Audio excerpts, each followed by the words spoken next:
Every story appears ordinary till you see the core side of it. And what you're looking for is the story behind the news. We bring it to you from Lagos, the commercial capital of Nigeria. Giving you all sides and political stories round the clock. Every detail from the start line to the final whistle. CoreTV News, expanding your view.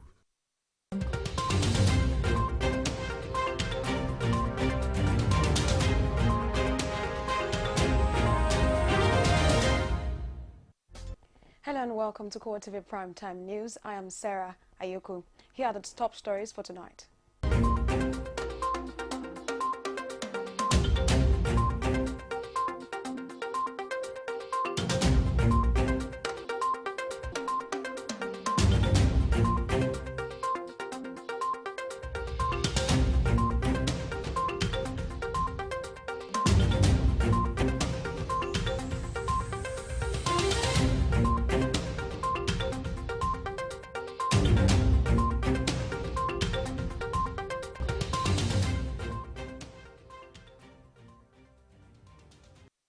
Welcome back. Now the news in full. The American government says it's working on leads that will facilitate the rescue of the Chibok girls. The American ambassador to the United Nations, Samantha Power, affirmed this while briefing journalists after a closed-door meeting with President Muhammadu Buhari at the Aso Rock Villa. Abiola Oluwole tells us more. More than 2 years into their abduction, hope of rescuing the over 200 Chibok girls has never diminished. The support of the international community in the fight against Boko Haram, according to government, is yielding the desired results. Emerging from a closed-door meeting with President Buhari, the American ambassador to the United Nations says the United States is determined to assist Nigeria in the rescue of the abducted Chibok girls. According to her, the U.S. is pursuing leads that will facilitate the safe return of the over 200 girls. It is very fair to say that the issue of abductions and kidnappings by Boko Haram of the Chibok girls and of all who have been taken is a huge priority for the United States, and it's one we discussed at length with President Buhari in the meeting from which the ambassador and I have just come. I think that, as you know, we have, from the very beginning of this crisis, moved to provide the information and intelligence that we have to the Nigerian authorities. We have in recent months been able to allocate additional information sharing platforms, additional surveillance. The way that works is that the information and the intelligence works best and most effectively for the people of the countries in the region when our partners are acting on the ground effectively. As days roll by, the safe return of the Chibok girls and other kidnapped victims of the Boko Haram insurgents is top on the wish list of Nigerians. From the presidential villa in Abuja, Abiola Oluwole reporting for CoreTV News.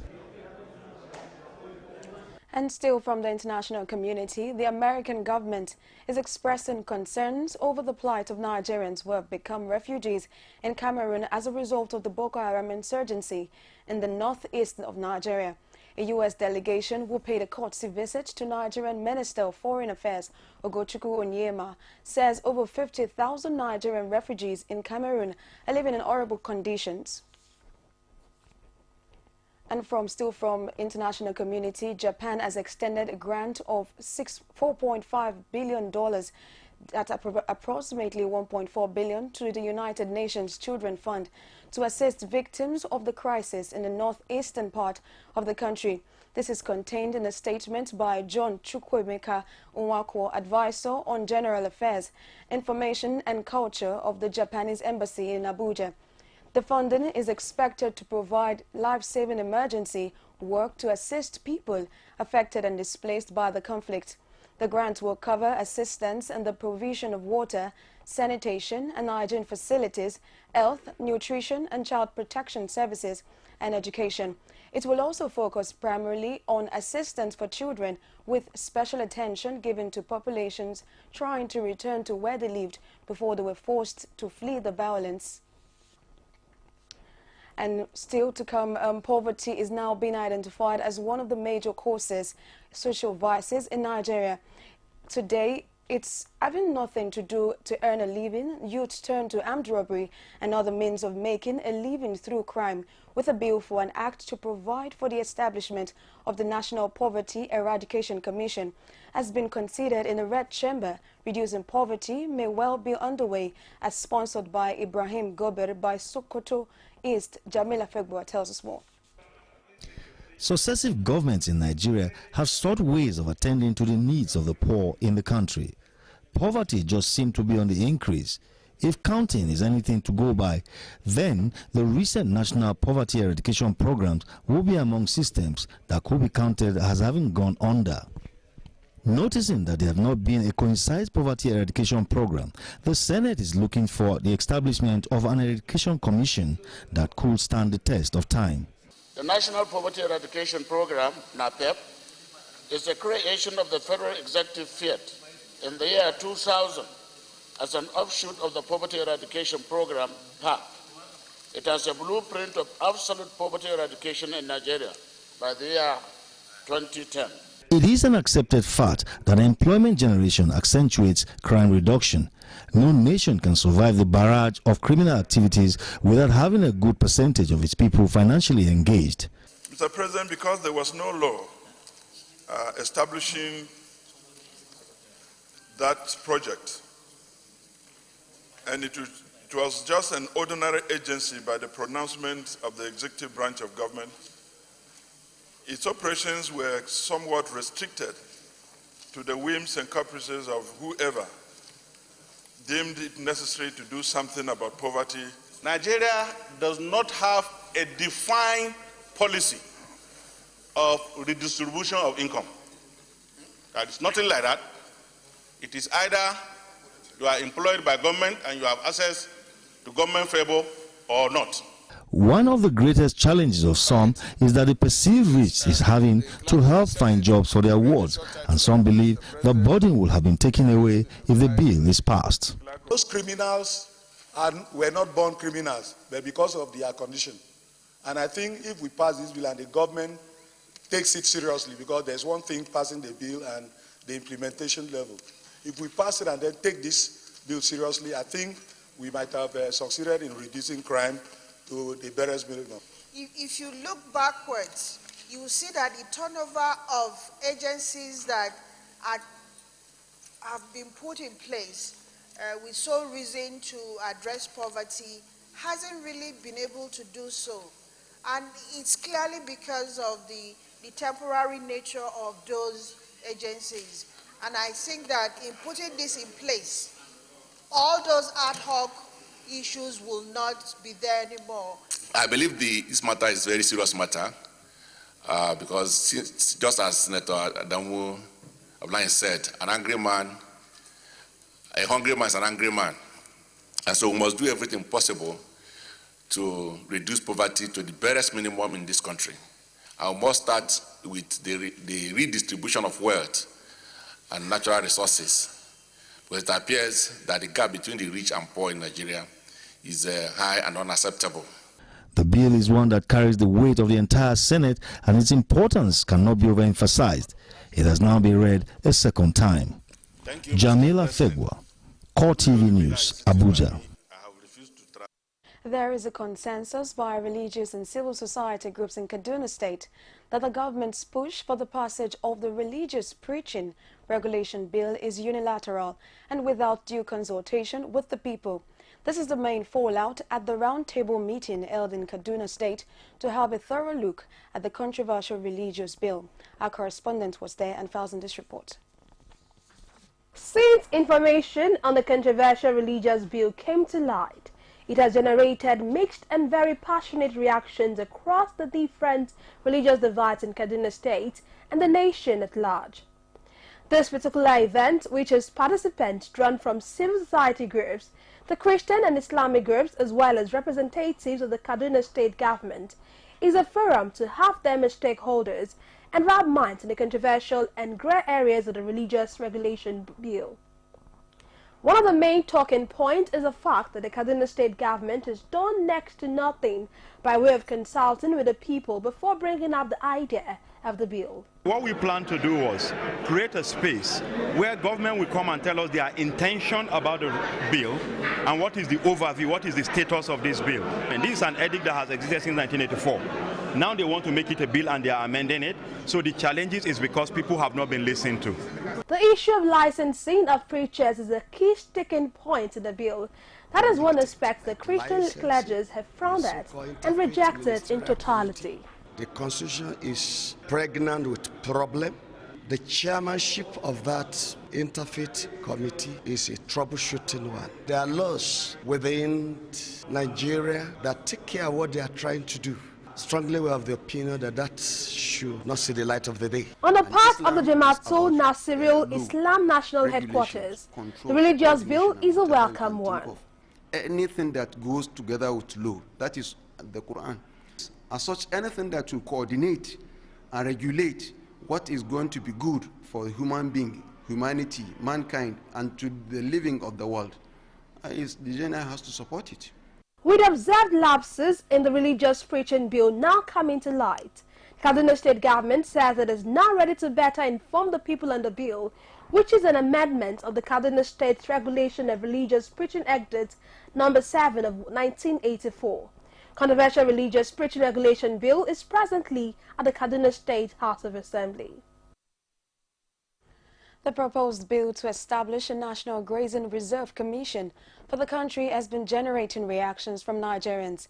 The National Grazing Reserve Commission is charged with the responsibility of using funds received from the federal government to forcefully acquire farmlands from Nigerians in all the 36 states and the provision of boreholes and water reservoirs for the exclusive use of nomadic cattle rearers. On our flagship program, Core Digest, analysts on the show mourn on the incessant killings of the innocent farmers by the Fulani herdsmen. Our correspondent tells us more. In search for what to eat, the Fulani herdsmen wander with their cattle on available farmlands, killing innocent farmers who tries to hinder them. In our flagship program, Core Digest, analysts on the show harps on the recurrent killings of innocent farmers by unscrupulous Fulani herdsmen. Where are the senators representing these areas where these herdsmen kill? Now, where are they? Where are also the members of the House of Assembly and the House of Rep? Where are they? I see a real large conspiracy and deadly silence going on. And it could blow up. Somebody there should better get up, because we can't allow this type of thing to continue in this nation, Nigeria. Charged the government to take decisive decision in curbing these unruly behaviors. If the president wants to deal with economic saboteurs, we will go down to the ground and find out what is their reason for agitation. What are they agitating for? What do they want in particular? Now, what is their reason? These people are not ghosts. They are there, their names are there, they are people, the security agencies should know their names. Callers on the show are not left out on the conversation. In Nigeria, we must have to understand that all of us are Nigerians. And we must understand that the president alone cannot do all the job. And we must be patriotic to understand that whatever we are going to do, we must understand we don't look at this, we don't look at other regions, other sections of the society. We must work as a Nigerian. All what I want to say in general is that we must have to be patriotic and must be jealous. You can't go to the farm, you see somebody, a Fulani man will come from nowhere, will kill everybody, and then the next thing you won't see anybody. So the only way to retaliate, since the government is not doing anything on it, is to also kill their cows. If the president can issue a warning to people from the south that the vendors, the pipeline vendors, that they should stop what they are doing, that the federal government will descend on them. I believe the same warning can still be issued to the Fulani. Let them desist from this thing. This is what they are doing. Nigerians expect that the president of Nigeria, Muhammadu Buhari, should resolve this issue before it gets out of control. The Nigerian army has sent out warning to groups and individuals celebrating the decimation and routing of the Boko Haram terrorists to exercise patience and be more vigilant in ensuring the group does not encroach into their areas. Army Acting Director of Public Relations, Colonel Sonny Usman, says the Army wishes to disassociate itself from such celebrations and solidarity rallies. He further says that the Army is reassuring the public that they will remain professional and focused in clearing the remnants of the terrorists wherever they might have fled. And in other news, Senate President Bukola Saraki, who is standing trial for the false assets declaration, has accused the chairman of the Code of Conduct Tribunal, Danladi Yakubu Umar, of being biased, insisting that he cannot get justice under his chairmanship. Saraki, in the motion filed against Umar, asked the tribunal chairman to disqualify himself from further participating in his trial on the alleged falsification of assets. In the motion on notice filed by Saraki's lawyer, Raphael Oluyede, the Senate President contended that the continued presence of Umar on the panel of the tribunal offends the provisions of Section 36, subsection 1 of the Constitution. Saraki claims that with the unfolding events and the way and manner his trial is being conducted by Umar, there is a likelihood of bias by the chairman, and as such, he should rescue himself from presiding over the case. The Economic and Financial Crimes Commission has cleared the chairman of the Code of Conduct Tribunal, Justice Danladi Umar, of any culpability in the 10 million naira bribery allegations leveled against him. The clearance was formally conveyed by the EFCC to Justice Umar in a letter signed by the Secretary of the Commission, Emmanuel Adegboyega Aremo. The letter was addressed to the Secretary to the Government of the Federation following the inability of the Commission to establish a prima facie evidence against Umar. Umar was investigated by the Anti-Graft Agency over allegations that he demanded 10 million naira bribe from a retired customs officer, Rashid Owolabi, who was also on trial at the CCT. The Nigerian Senate has resolved to meet with President Muhammadu Buhari next week to end the budget row. The meeting is expected to hold either on Monday or Tuesday, depending on President Buhari's availability. The Senate has also raised a committee made up of the chairman of the Appropriation Committee, Danjuma Goje, the Senate President, and Abdulmumin Jubrin, the Minister of Budget and National Planning, Senator Udoma Udodoma, and others are to review the disputed items in the budget and harmonize them in line with what was presented to the National Assembly by the President. We'll go on a break now and return with more stories, to stay with us. VAT, Value Added Tax, is a tax paid on all goods and services and remitted by the seller of the goods or provider of the service to government. 5% VAT is added to the total cost of goods and services in Nigeria, and when remitted to government is used for funding development. The VAT you pay will be used by government to develop our transport infrastructure like roads and railway lines, to continually improve our educational sector by building more schools and upgrading existing ones, to provide adequate security and a better quality of life for us all. Pay your VAT. Make your contributions to the development of Nigeria. It pays to pay your tax. This message is from the Federal Inland Revenue Service. Welcome back. If you're just joining us, you're watching CoreTV Primetime News. For more of our top stories, here's a reminder of our top stories.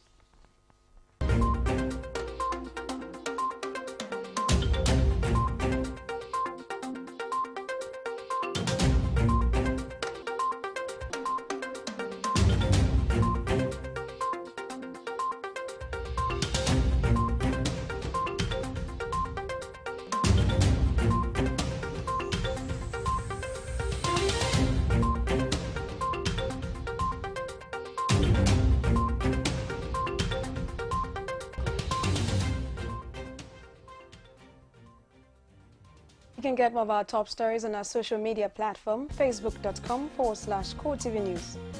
You can also follow us at our Twitter handle, at CoreTV News NG.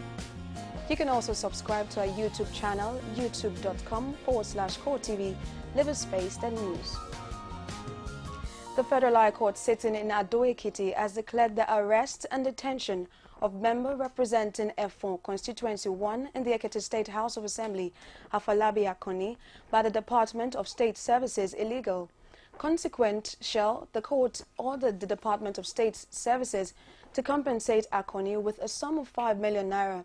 Akoni was on the 4th of March whisked away in an alleged invasion of the Ekiti State House of Assembly complex by the operatives of the DSS. Counsel to Akoni, Barrister Obafemi Adewale, who appeared for him in court alongside other members of his legal team, apologized for his absence and told the judge, Justice Taiwo, that Akoni was recuperating from the post-traumatic treatment at an undisclosed hospital outside the state. In his judgment, Justice Taiwo notes that the DSS had all along failed to either deny or defend the position, facts, and allegations of the applicant, adding that in the eyes of the law, there is no basis for the court to believe that all that the applicant had alleged against the DSS were not true, and that Akoni's fundamental rights as a citizen of Nigeria, as specified by the principles of the rule of law and the African Charter on the rights of individuals, has been violated. And in Ondo State, with barely 72 hours to the conduct of local government elections in Ondo State, scheduled for April 23rd, the controversy surrounding the timing and propriety of the election under the administration of Governor Olusegun Mimiko is yet to abate. This is so because the litigation over whether the conduct of the election by Governor Mimiko is seen by some people as auspicious, while for others the timing is just not right. Our Southwest correspondent Leke Olagbami reports from Akure, the Ondo State capital.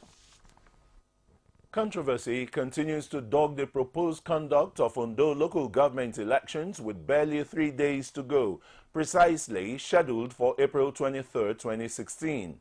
And the major controversies have to do with the timing and propriety of the elections to be conducted under Governor Olusegun Mimiko's administration, which is yet to abate.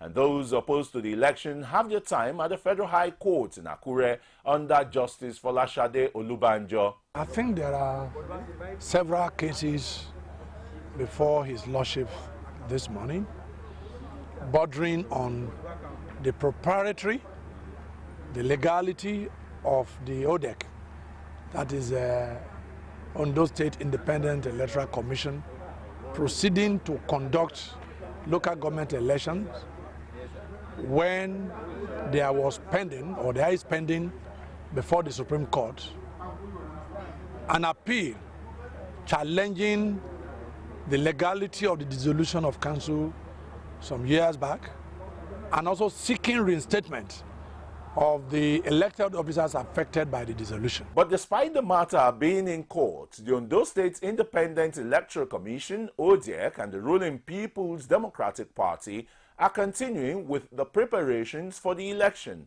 undisturbed by the court proceedings. For us, that has not distracted us. If there are issues in court, you know, election is a process. It only ends on the voting day. So for us, we are going on with our process, we are going on with the election.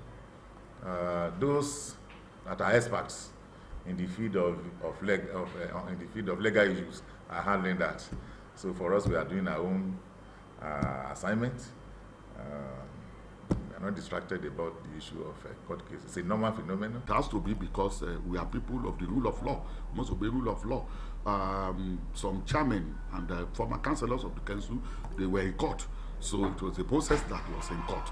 So we couldn't, the governor couldn't have constituted ODEC before now because the matter was in court. So when it got to, they even went also as a Supreme Court.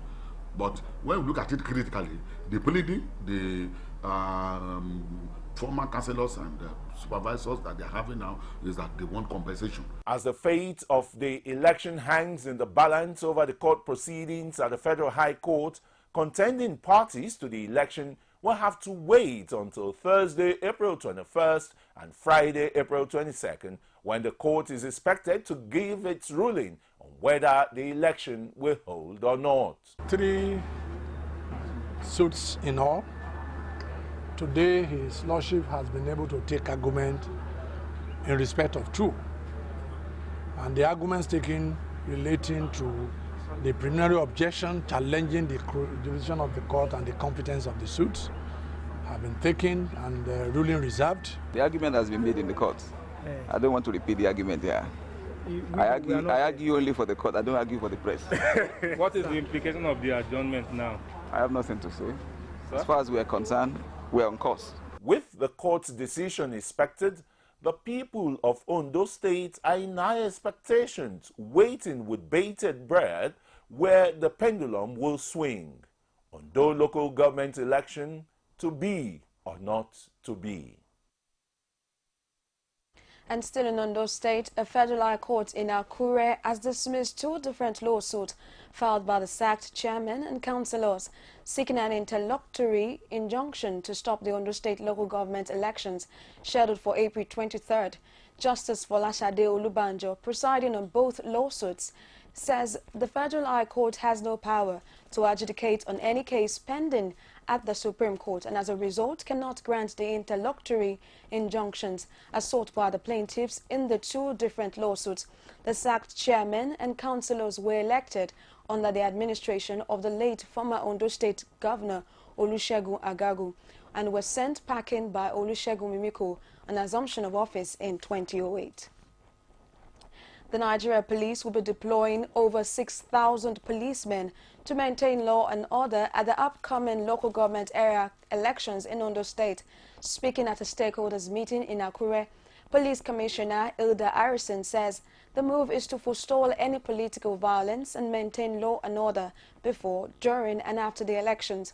Meanwhile, the Ondo State Independent Electoral Commission also reveals that about 7,000 ad hoc staff will be deployed for the polls. The chairman, Benga Ige, further hinted that the ad hoc staff will be deployed to different categories as presiding officers, supervising officers, ward collation, and local government returning officers. The National Publicity Secretary of the People's Democratic Party, PDP, Olisa Metu, has declared that he will not be contesting for any position in the forthcoming PDP convention in Port Harcourt on May 21. Metu stated publicly that he has no ambition to continue as a member of the National Working Committee after the expiration of his current tenure as the National Publicity Secretary. Furthermore, Metu promises support and commitment to the party. And in Osun State, the Osun State chapter of the People's Democratic Party, PDP, has warned President Muhammadu Buhari against considering the request for a fresh bailout by the Osun State government. The party, while reacting to the statement issued by Barrister Kunle Oyatomi, the Director of Publicity Research and Strategy of the All Progressive Congress in Osun State, in which it said the initial bailout granted was insufficient. In a counter-statement issued in Osogbo by the Osun State PDP Director of Media and Strategy, Diran Odeyemi, the PDP says a public revolt will greet any favorable response of the request. It further reveals that the first bailout of 75 billion naira the government got never complied with the basic requirements of assessing such funds. The federal government has concluded plans to suspend loan deduction for monthly federal allocation due to state. Minister of Finance Kemi Adeosun made a disclosure at the end of the monthly National Economic Council meeting presided over by Vice President Yemi Osinbajo. Our correspondent Abiola Oluwole tells us more. Governors from the 36 states of the country converged on the council chamber for the second National Economic Council meeting of the year.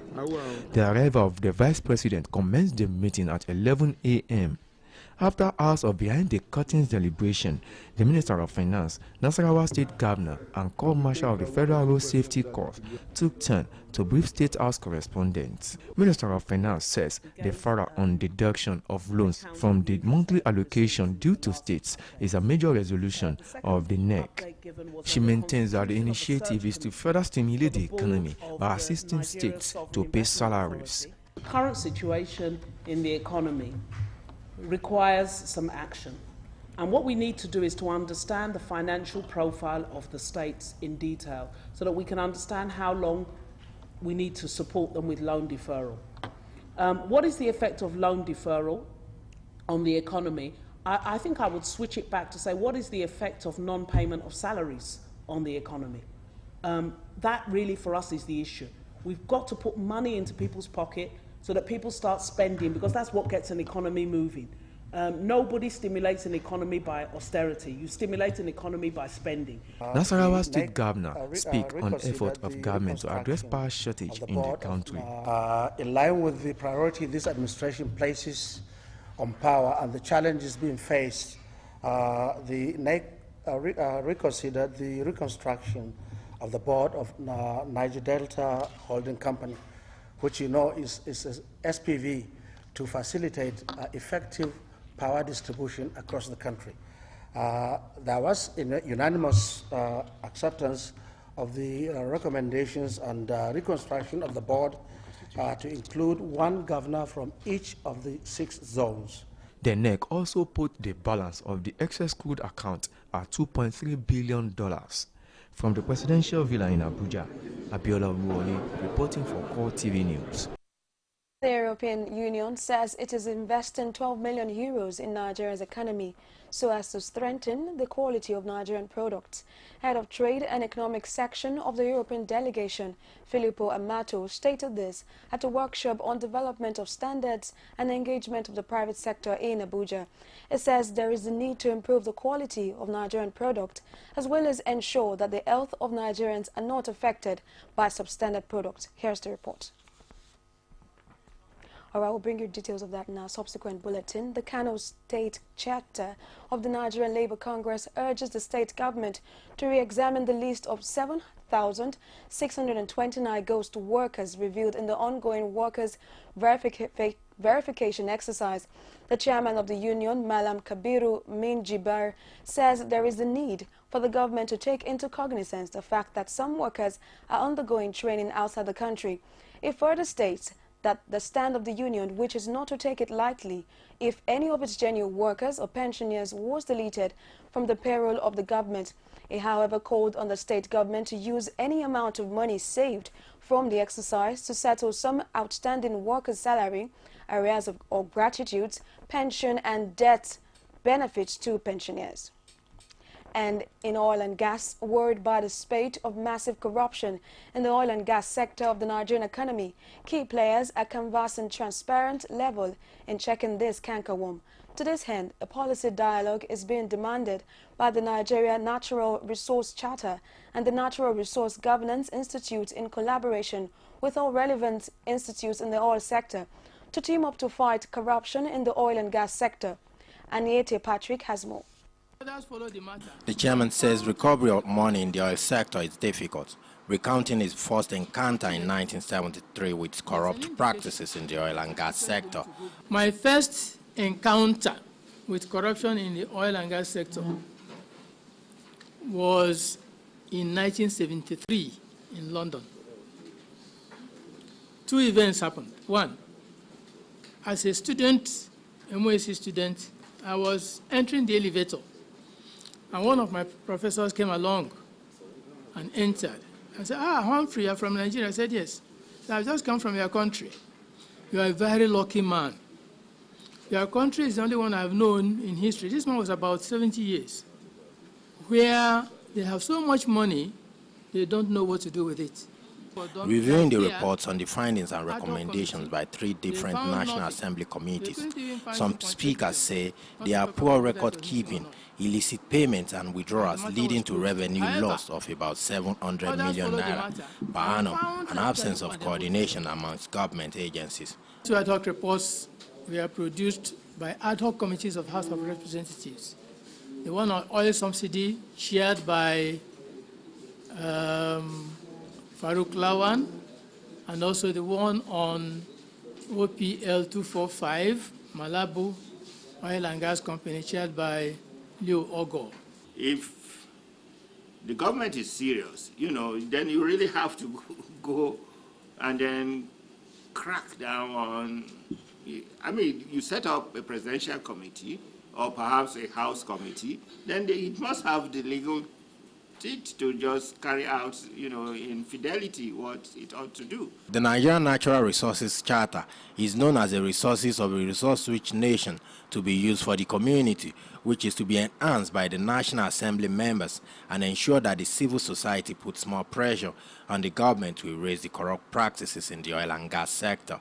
In fighting corruption anywhere, including the oil and gas sector, the assumption is always that there are certain principles that are above corruption, and who therefore have an interest in implementing anti-corruption measures. That's the assumption.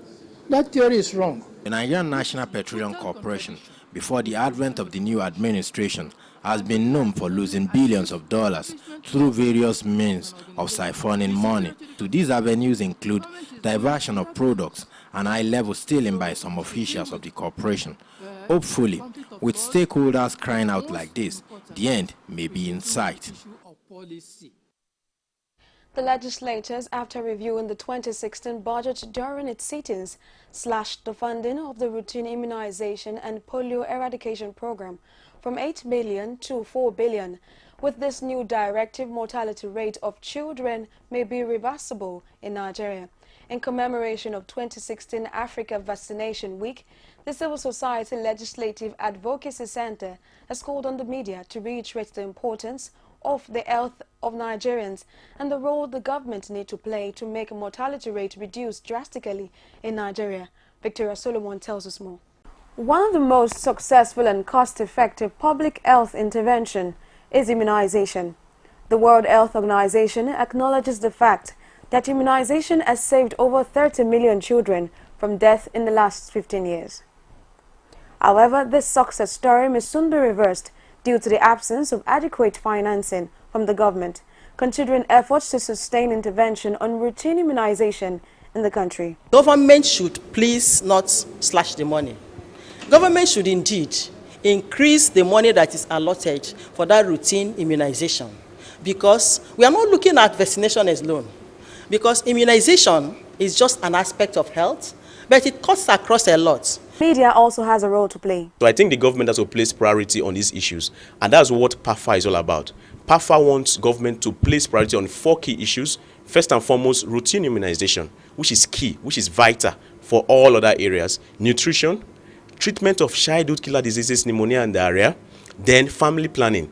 With the pending budget crisis in the National Assembly, all hope is not lost. The budget has not been signed now, so there is no operational cost to do a lot of activities. So I agree with you, everything actually is at a standstill now until the Mr. President signed the budget and the Ministry of Finance will begin to release money for operational costs. Hope that the federal government would see clearly the importance of the funds being slashed and would return it before it's too late. Young Educators Foundation, organizers of the Spelling Bee competition in Nigeria, reiterates the importance of education and learning. The competition is not only aimed at the students' spelling alone, but also helps build their confidence and gives them the opportunity to make their voice heard and be useful in the society. Our correspondent Victoria Solomon tells us more.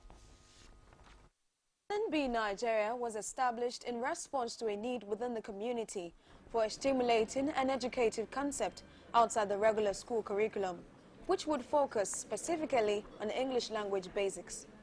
The organizers of the competition explain the core of what the Spelling Bee is all about and what they expect from children participating. Outside of the fact that students have the ability to spell, the concept of the program is such that we are using it as a means of developing poise, confidence in the youth, and our ability to have quick mind in terms of critical mind within short seconds. It should be fun. It's something that we have believed in, that the reason our children probably don't enjoy learning is it's not fun. And so we need to make it more engaging. We need to make it more relatable to them. And so the Spelling Bee really is a fun way of learning. Stakeholders present at the mentorship program before the main competition express what they feel and what to expect at the competition. This competition is a platform whereby we have not only the spelling aspect of it. This is one of the aspects of competition that helps in building the confidence of the students. As a matter of fact, it's not all about spelling. It's all about confidence, okay? Building confidence, developing leaders. The social interaction, the self-confidence, that's a basic thing I would love. But for them to win the spelling bee, that's going to be awesome. And I must confess, the winning prize is just awesome.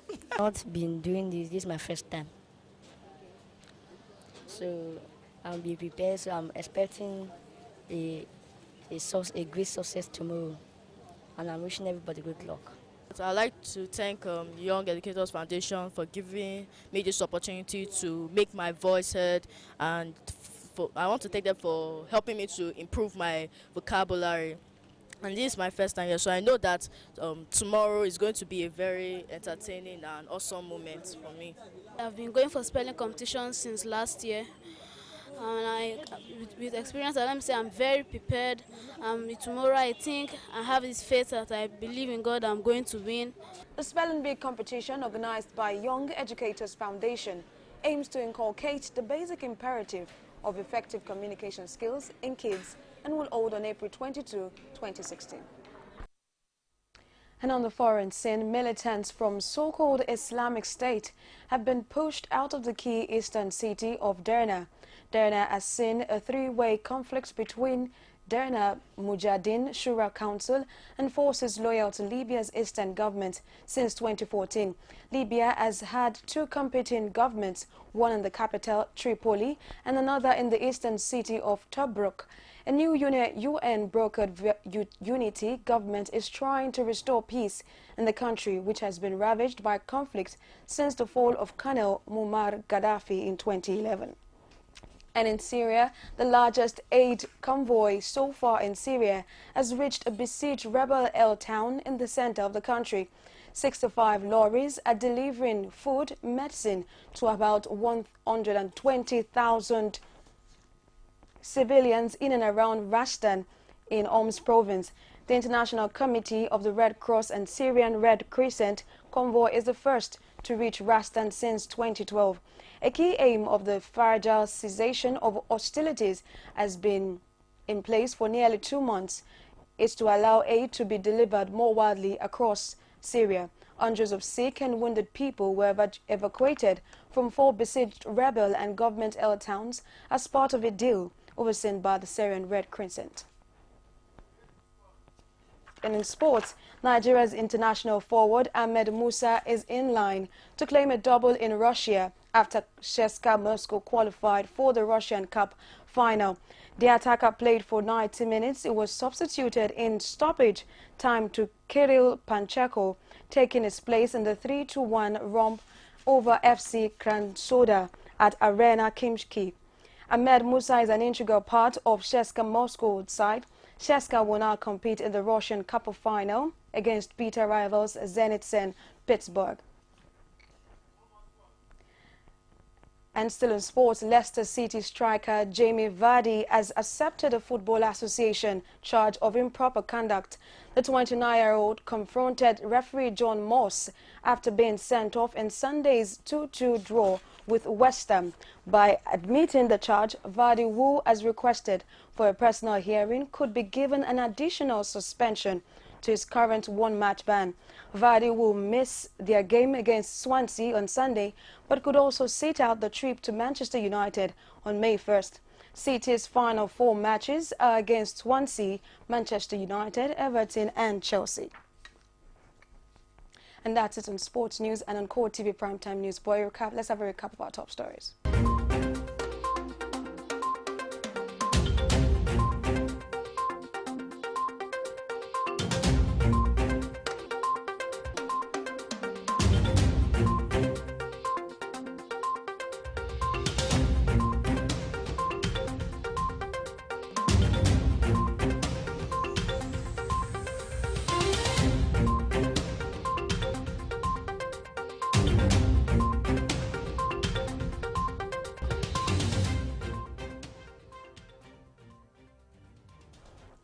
That's it on CoreTV Primetime News. Thanks so much for watching. I am Sarah Ayuku.